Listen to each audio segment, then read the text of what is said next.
Earlier this month, Ford rolled out exoskeletons to employees at 15 plants across the globe, mostly workers who regularly perform overhead tasks. Ford partnered with Ekso Bionics, which outfitted the staff with the ExoVest to give employees up to 15 pounds of lift assistance. Workers at a pair of assembly plants in Michigan piloted the project and helped Ekso refine the design before it was rolled out globally. Exoskeletons are still a new concept when it comes to real-life manufacturing environments. And according to Zach Haas, product manager at Ekso Bionics, it will be market leaders like Ford that will pave the way for the technology as early adopters. The next step towards widespread adoption will come as the technology improves and designs evolve. And maybe the cost comes down. Right now, an ExoVest costs about $4,000, but they are also custom fit to each operator. So, you better make sure that employee is a lifer, or at least a popular body type.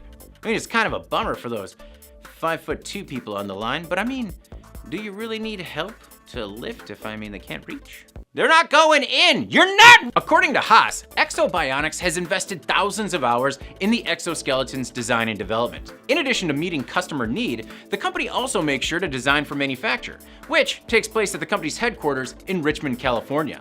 Throughout the process, one of the greatest design challenges Ekso faced was balancing functionality and durability against overall product weight. The ExoVest had to be light enough for operators to wear comfortably all day, but it also had to provide the intended support and be rugged enough to withstand wear and tear on the job. According to Haas, these elements naturally work against one another, but the engineering team experimented with a variety of materials to develop the ExoVest as it is today: lightweight, durable, and effective at reducing operator fatigue. Right now, there are hundreds of ExoVests in use, but Haas expects the number to continue to climb dramatically as clients complete in-house trials and scale up to company-wide adoption.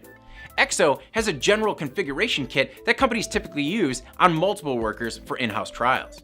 Now, there's no telling of what the future holds for exoskeletons in manufacturing facilities. The only thing that's certain is that they'll have a hand holding it up. Nick Gotts, an original ExoVest operator at the Flat Rock assembly plant, said, "I don't want ExoVest to ever leave. Any job that's overhead, I wouldn't work without it."